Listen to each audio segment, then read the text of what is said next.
This Family Life News podcast is made possible by the support of listeners like you. Next on the 5 o'clock report. This could have looked a lot more like Sandy Hook. Certainly, we need to fund the Department of Homeland Security. The new so-called not-so-supreme leader is wounded. There's that many people that are that generous to try to help us. People, they don't even know us. Now, let's go to the newsroom. Good afternoon and welcome to the broadcast. I'm Family Life News anchor Sarah Harnish. It is a wild and windy Friday. It was summer on Wednesday and winter by tonight. What a week of weather. Most of us will have wind gusts topping 50 miles an hour tonight. Here's WGRZ. Winds already starting to increase out there. Winds gusting 26 for Buffalo, 32 for Dunkirk, 23 for Bradford. Winds continuing to pick up, especially late afternoon into the evening hours. Winds 50 to even 60 miles per hour. Nearly every county in New York and Pennsylvania are under high wind warnings or advisories. Central New York and the Tug Hill Plateau east of Lake Ontario has a full winter storm warning out with 18 inches of snow on the way. Western New York is also under a winter storm warning. They're due for 7 inches. Kevin has your full forecast coming up in a few minutes. Michigan's governor gave an update today on the attack on a Jewish temple outside Detroit. Gretchen Whitmore says Temple Israel was filled with preschoolers when a man rammed the building with his car, which was loaded with explosives. This was a school. These are 0 to 5-year-olds that were targeted yesterday, 104. This could have looked a lot more like Sandy Hook. Only the gunman, Ayman Mohammed Ghazali, was killed. Ghazali lost 4 family members in an Israeli airstrike in Lebanon last week. Lawmakers and leaders lined up in a row on stage one by one today to praise the brave security team for stopping that attack and saving every person inside that synagogue. It was really miraculous that everybody was safe. 1 security guard was hurt and 30 law enforcement officers treated for smoke inhalation. A very similar press conference in Virginia, where ROTC students took on a gunman at Old Dominion University Thursday. The FBI keeping the press conference rated G. There were students that were in that room that subdued him and rendered him no longer alive. I don't know how else to say it, but they basically were able to terminate the threat. So he was not shot? He was not shot. 2 students shot. 1 has been released from the hospital.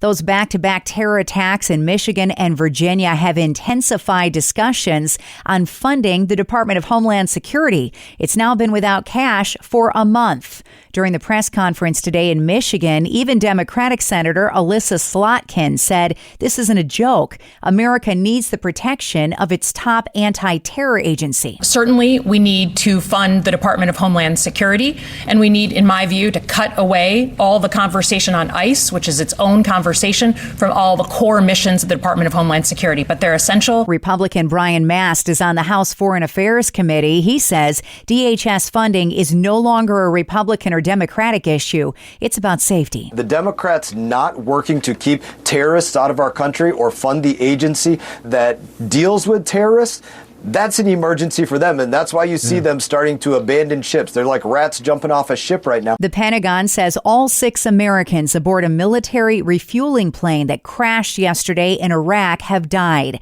Joint Chiefs Chairman General Dan Kane. The incident occurred over friendly territory in western Iraq while the crew was on a combat mission, and it was not the result, as CENTCOM has said, was not the result of hostile or friendly fire. Defense Secretary Pete Hegseth vowed today to reopen the Strait of Hormuz for oil transport. He said there's no evidence Iran has been dropping mines there. He also had a few words to say about the new Ayatollah. We know the new so-called not-so-supreme leader is wounded and likely disfigured. There is a Senate showdown brewing on the Save America Act. It would require an ID to vote in a federal election.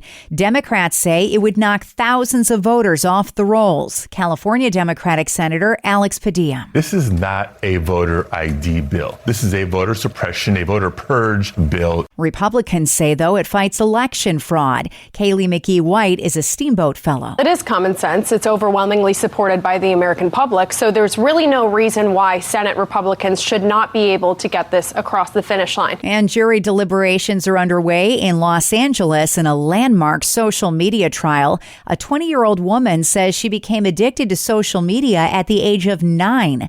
Companies like Meta and Google are accused of creating addictive algorithms that are harmful to users' health. It is the first time big tech has ever faced a jury trial over its social media platforms. Still to come on the 5 o'clock report, gender reassignment therapy war.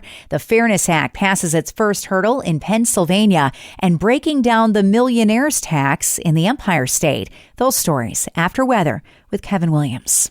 Here is your Family Life regional weather forecast. The call for tonight, windy, cloudy, mixed rain and snow showers changing to snow and flurries, and there could be a couple, 3-4 inches accumulating over some of the higher elevations of the region in western and central New York in particular. Winds will gust to 40 miles an hour in parts of western New York, over 50 miles an hour. Low temperatures, mid-20s to low 30s. Tomorrow, blustery with some flurries in the morning, some sun in the afternoon, less wind, highs low 30s to low 40s. Sunday is cloudy, snow, followed by rain. High temps Sunday, 40s and low 50s. Very windy and warmer with rain showers and thunder Sunday night into Monday morning. Thank you, Kevin. We've been keeping an eye on all those alerts and advisories popping left and right. Those high wind warnings are no joke. We have got cities logging 50-mile-an-hour wind gusts, especially along Lake Erie. It is 32 degrees outside for most of us, but it feels like 20 because of that wind.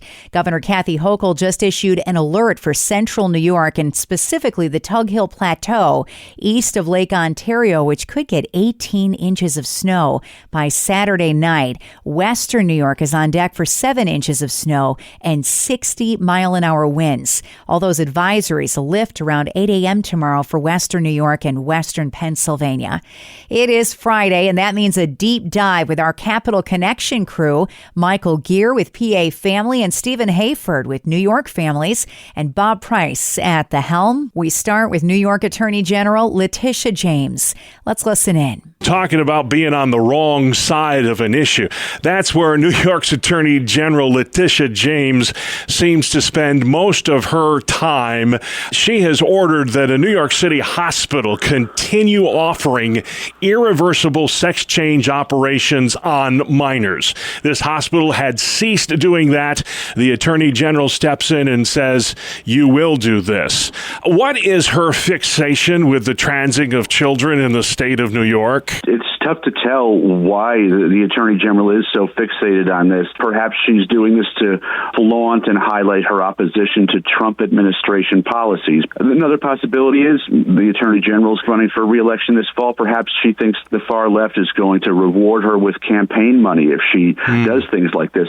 Another possibility, though, is that Letitia James truly and wrongly believes the best thing for kids with gender dysphoria is to be transed as teens. And it's a horrifying thought, but in this particular case, it is possible. Whatever her reasons are for this fixation, Bob, though, New York Christians have to remain engaged and keep pushing back. Definitely. Michael, we've talked about this issue before, but it's been a while. House Bill 300, the so-called Fairness Act, you argue there's nothing fair about it. In fact, you said on this program, it's one of the most dangerous pieces of legislation concocted in some time in Harrisburg. The Judiciary Committee, House Judiciary Committee has voted this bill out of committee, party line vote.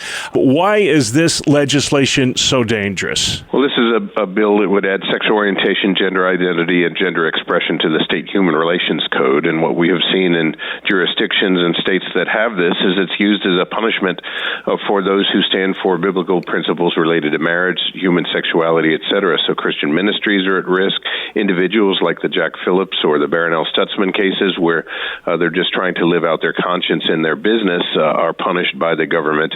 We've been fighting this legislation now for 30 years, and we hope to be successful, but it takes the voice of the people to raise their voice and to say, no, we don't want this. It's the big debate in New York, Stephen, this so-called millionaire's tax. The mayor of New York City has really gotten behind this, and now it's kind of put Governor Hochul between a rock and a hard place. place. Both the Senate and the Assembly endorsing this millionaires tax. The governor says she won't have anything to do with it. What are the chances that she'll have to cave and put this in the final budget deal? Bob, I don't think the chances are very good that this ends up in the final budget.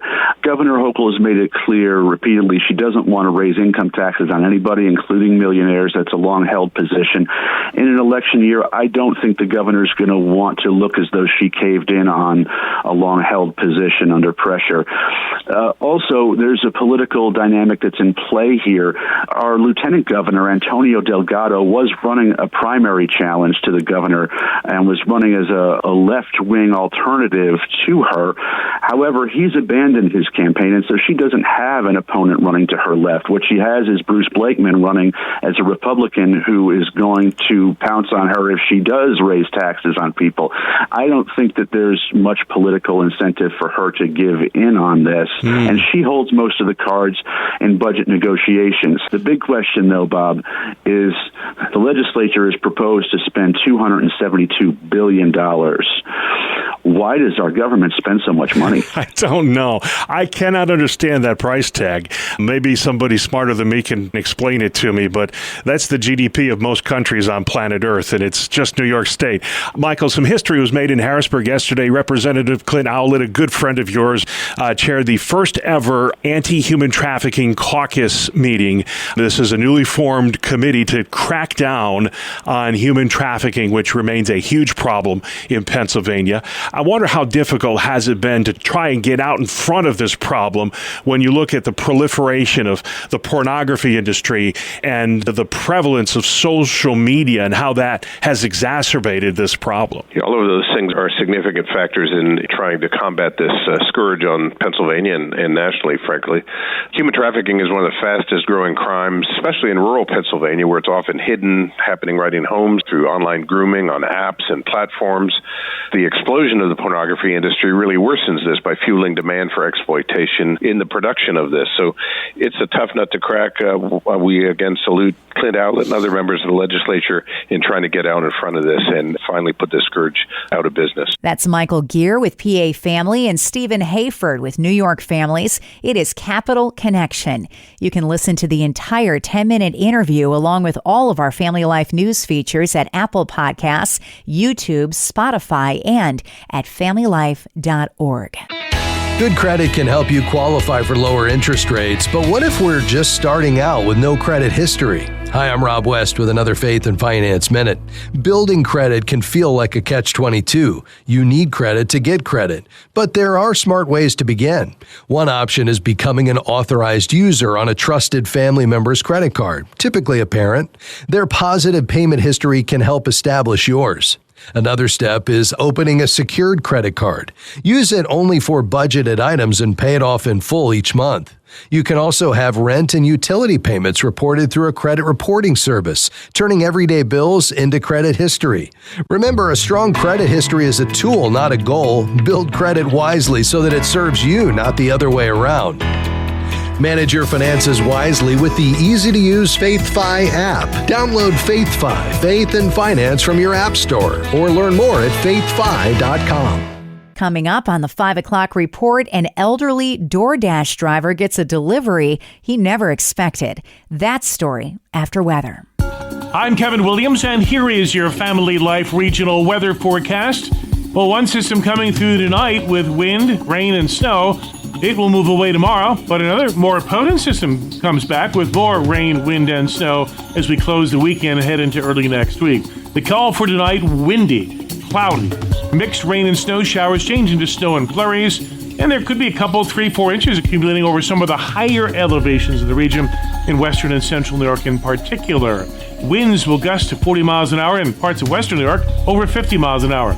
Low temperatures, mid-20s to low 30s. Tomorrow, blustery with some flurries in the morning, some sun in the afternoon. Less wind, highs low 30s to low 40s. Sunday is cloudy, snow, followed by rain. High temps Sunday, 40s and low 50s. Very windy and warmer with rain showers and thunder Sunday night into Monday morning. All right, Kevin, finally at 5, a Ring doorbell camera video of an elderly Tennessee DoorDash driver has gone viral.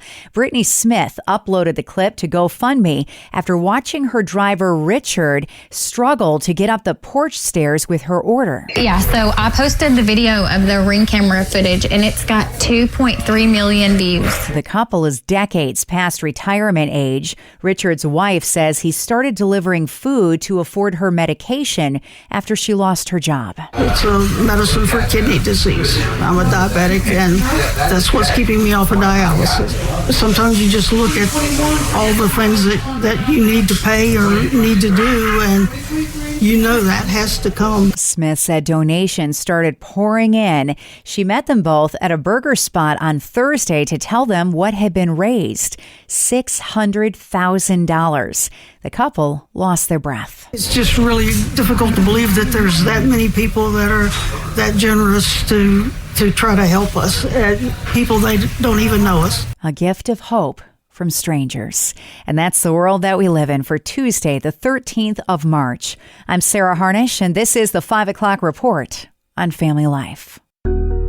Thank you for listening to this Family Life News podcast.